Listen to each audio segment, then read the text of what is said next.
मनोहर पर्रिकर। सफ़ेद half shirt और गले में चश्मा का धागा डाले एक शख्स याद आता है जिसे देश के सबसे पढ़े लिखे नेताओं में से एक माना जाता था। वो शख्स बीजेपी की तरफ से गोवा का मुख्यमंत्री बना था। नाम था मनोहर गोपाल कृष्ण प्रभु पर्रिकर।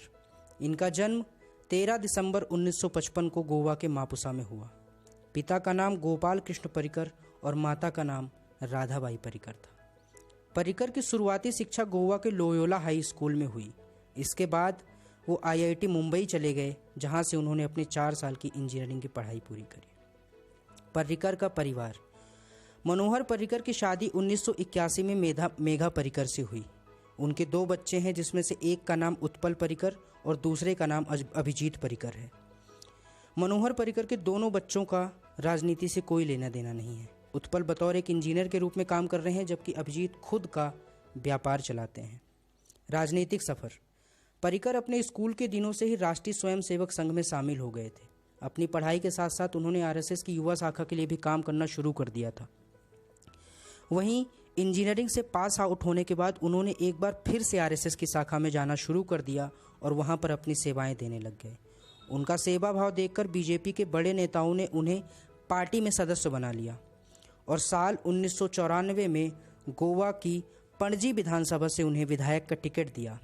मनोहर पर्रिकर इस चुनाव में जीते, लेकिन बीजेपी को बहुमत नहीं मिलने की वजह से विपक्ष के नेता के रूप में पर्रिकर ने गोवा में अपनी भूमिका निभाई। मुख्यमंत्री। साल 2000 में हुए गोवा में विधानसभा चुनावों में बीजेपी को लोगों का साथ मिला और मनोहर पर्रिकर मुख्यमंत्री बने। 24 अक्टूबर को पर्रिकर ने बतौर गोवा के मुख्यमंत्री अपना कार्य शुरू कर दिया। हालांकि पर्रिकर के घर के हालत उस वक्त सही नहीं थे और उनकी पत्नी कैंसर से ग्रस्त थी। पर्रिकर के मुख्यमंत्री बनने के ठीक 1 साल बाद 2001 में उनकी पत्नी इस दुनिया से विदा हो गई। पत्नी के जाने के बाद पर्रिकर ने गोवा के मुख्यमंत्री होने के साथ साथ अपने बच्चों की जिम्मेदारी बहुत अच्छे तरीके से निभाई। लेकिन किन्हीं कारणों से पर्रिकर का कार्यकाल ज़्यादा नहीं चल पाया और 27 फरवरी 2002 को उन्हें मुख्यमंत्री की कुर्सी छोड़नी पड़ी। वहीं 5 जून 2002 को फिर से उन्होंने मुख्यमंत्री पद की शपथ ली। रक्षा मंत्री बनने का सफर। साल 2005 में हुए विधानसभा चुनावों में बीजेपी को हार मिली और पर्रिकर को मुख्यमंत्री पद छोड़ना पड़ा, जिसके बाद बीजेपी को साल 2012 में हुए गोवा चुनावों में फिर से जीत मिली और बीजेपी ने मनोहर पर्रिकर को गोवा का मुख्यमंत्री बनाया। तो वहीं साल 2014 में जब बीजेपी प्रचंड बहुमत से केंद्र में काबिज हुई, तो कैबिनेट में शामिल होने वाले मंत्रियों के नामों पर चर्चा चल रही थी। चर्चा हुई कि देश का रक्षा मंत्री किसे बनाया जाएगा, तो सभी बीजेपी नेता एक स्वर में मनोहर पर्रिकर का नाम लेने लगे। देश का रक्षा मंत्री बनने के लिए उन्होंने अपना मुख्यमंत्री पद छोड़ा और उनकी जगह लक्ष्मीकांत को राज्य का मुख्यमंत्री बनाया गया। कहते हैं कि पीएम मोदी के सबसे खास नेताओं में इनका नाम सबसे पहले आता था।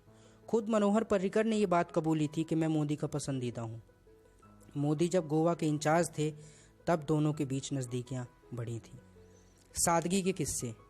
मनोहर पर्रिकर अपने काम से ज़्यादा अपनी सादगी के लिए मशहूर थे। सोशल मीडिया और बाकी जगहों पर आए दिन इनके बारे में ऐसी बातें कही जाती थी कि मुख्यमंत्री हो तो ऐसा, नेता हो तो मनोहर पर्रिकर के जैसा। अगर सबसे ज़्यादा किसी चीज़ के लिए चर्चित थी तो सादगी। कहते हैं कि बेटे की शादी में जहां तमाम मेहमान शानदार सूट बूट से लैस थे, तो वहीं पर्रिकर हाफ शर्ट और क्रीज वाली साधारण पैंट पहने सैंडल डाले हुए मेहमानों की आवभगत करने में जुटे थे। आप उन्हें गोवा की सड़कों में स्कूटर चलाते और बिना सिक्योरिटी के साधारण से रेस्टोरेंट में चाय पीते हुए भी देख सकते थे। काम से बढ़कर कुछ नहीं। 16 से 18 घंटे काम करने की आदत थी। एक बार आधी रात तक अपने ओएसडी गिरिराज वर्णेकर के साथ किसी प्रोजेक्ट पर डिस्कस करते रहे। विदा लेते समय वर्णेकर ने पूछा, सर कल किस समय आ जाऊं? जवाब था, हाँ कल तुम थोड़ा लेट भी आ सकते हो। हाँ सुनो, 6:30 बजे सुबह आ जाना। हैरान वर्णेकर जब 6:15 बजे सीएम हाउस पहुंचे तो उन्हें पता चला कि मनोहर पर्रिकर सुबह 5:15 बजे से ही ऑफिस में जमे हैं और सभी जरूरी फाइलें निपटा रहे हैं। ऐसा था पर्रिकर का जीवन। फिल्म फेस्टिवल 2014 के उद्घाटन समारोह में आए मेहमान ये देखकर हैरान रह गए कि गोवा का मुख्यमंत्री ट्रैफिक पुलिस के साथ आयोजन स्थल के बाहर ट्रैफिक कंट्रोल करने में लगा हुआ है, वो भी पसीने से लथपथ।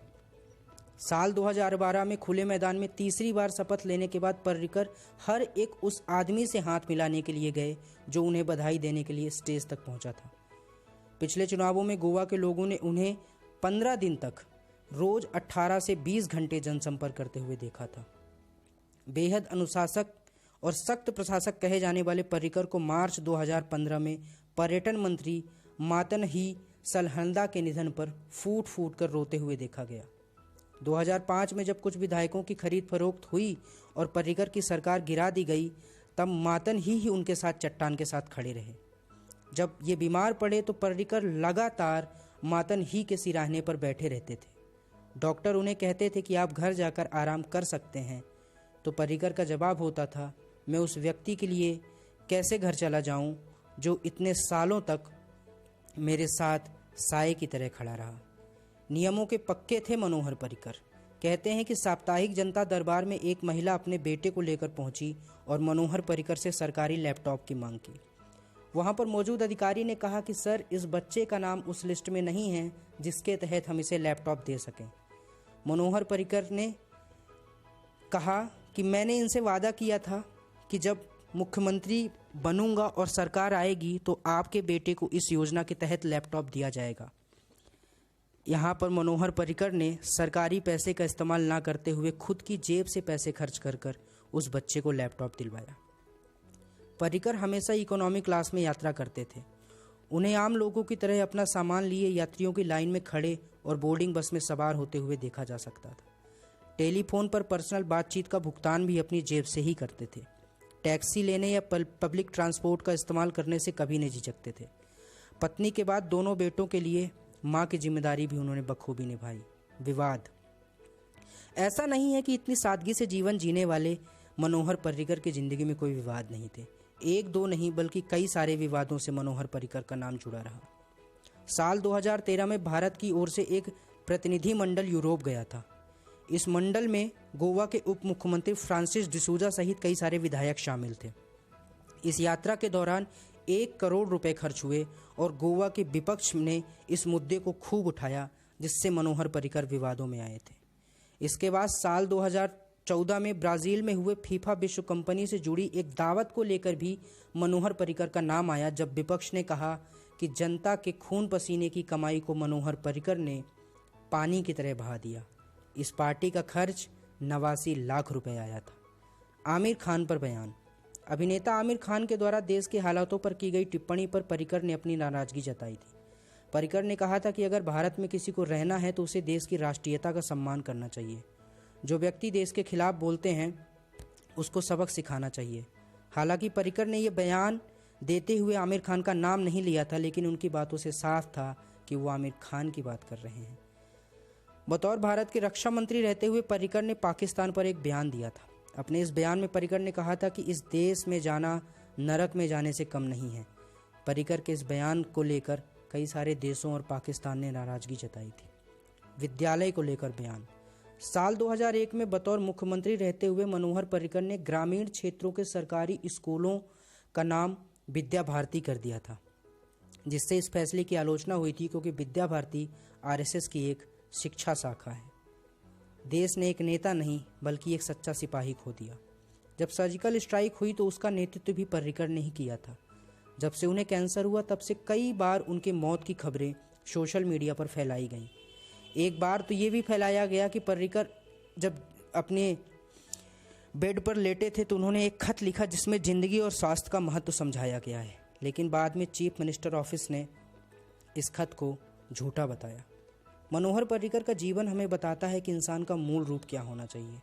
मनोहर पर्रिकर हम सबके बीच नहीं रहे, लेकिन जब कोई नेता अपनी सादगी की बात करेगा तो उसे मनोहर पर्रिकर का नाम लेना पड़ेगा। कोई नेता जब बेहतर ढंग से काम करने की बात करेगा तो उसे मनोहर पर्रिकर का नाम लेना पड़ेगा। बात चाहे गोवा के सड़कों में स्कूटर चलाने की हो या फिर आसमान में उड़ने वाले फाइटर जेट को उड़ाने की, पर्रिकर सब में माहिर थे। अलविदा पर्रिकर साहब, देश आपको हमेशा याद रखेगा।